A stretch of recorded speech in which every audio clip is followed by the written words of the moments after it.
alhamdulillahi rabbil alamin wassalatu wassalamu ala rasulillah nabiyina muhammadin wa ala alihi wa sahbihi wa man wala. mbokk yi asalaamaaleykum wa rahmatullah. ñu ngi sant yàlla subhanahu wa taala di julli si yonente bi sallallahu alayhi wa sallam, waaye di ñaan yàlla mu wàccee yërmandeem ak xéewalam ci yonente bi ak saxaaba yi ak ci boolem jullit boo xam ne fas nga yéene roy yonente bi sallallahu alayhi wa sallam ci ni ko saxaaba yi doon jaamoo. yal nañ ci yàlla boole, yal na yàlla jéggal suñuy bakkaar. comme ay jullit bu ñu dajee dañuy fàttalante, dafa am ñetti point wala ñeent rek yu may fàttali sama bopp di fàttali sama mbokk jullit mooy li ngeen ma gën a xam, waaye du tee ñu fàttalante rek.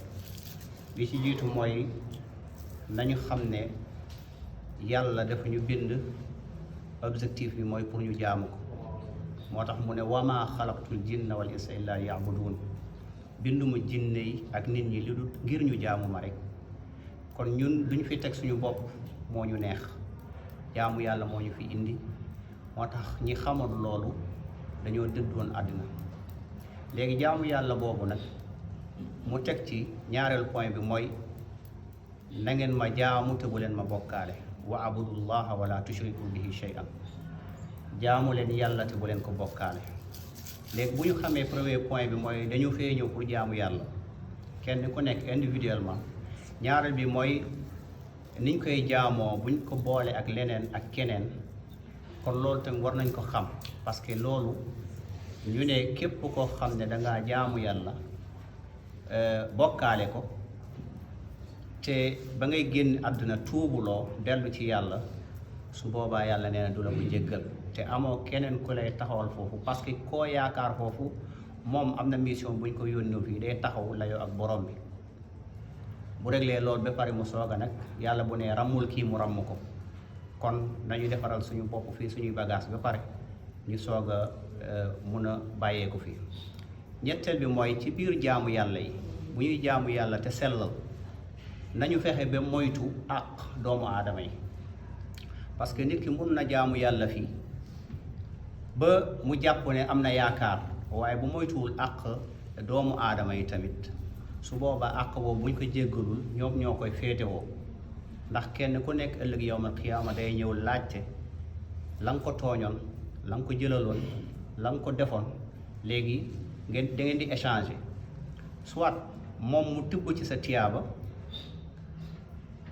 yokk ko ci ay tiyaabam, walla bu fekkee ñiy jël sa tiyaaba jeex nañu, ñu indi ñi nga xam ne yoreel nga leen àq te desewoo tiyaaba, léegi ñoom seen bàkkaar la ñuy wàññi ba pare sottil la ko. yow léegi deseetoo tiyaaba, mais non seulement ñi ngi lay yokkal bàkkaar.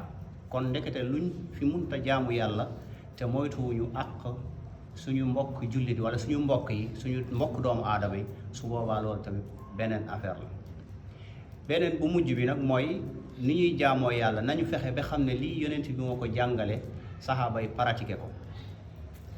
su boobaa ñeent yi buñ ko boolee, léegi nag fi ñuy clôturer mooy ñu bàyyi xel ci bés bi nga xam ne dañuy wuyu ci suñu borom subhanahu wa taala.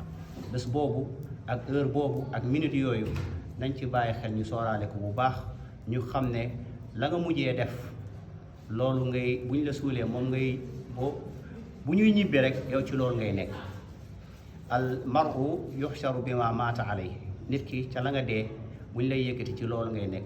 maanaam ku xaru woon yëkkati wàccoon ci étage xaru, léegi suñ koy suul rek dañ koy indil benn distance bu kawe noonu, moom loolu lay def ba keroog yawmal qiyaama. léegi nag ku yàlla baaxee mu mujjee kalimatu laa ilaha illallah, kooku yonent bi nee na sallallahu alayhi wa sallam nee na kooku am na garantie dina dugg aljanna. kon yàlla nañu yàlla may mujj gu rafet. moo tax yàlla yonent bi dafa ne ku saxoo lu baax, yusabbitu llahu alladina amanu bil qawli saabit fi lxayaati dunia wa fi l axira. boo saxoo di def lu baax rek, keroog booy génne àddina bu baax boobu day ànd ak yow ba keroog yawmal alaaxira. kon yàlla nañu yàlla may mujj gu rafet. hada wa sallallahu ala sayyidina muhammadin wa ala alihi wa sahbihi wa sallam. ngeen jéggal ma ci kàddu yi ma yëkkati si kaw. asalaamaaleykum wa rahmatullahi wa barakatuh.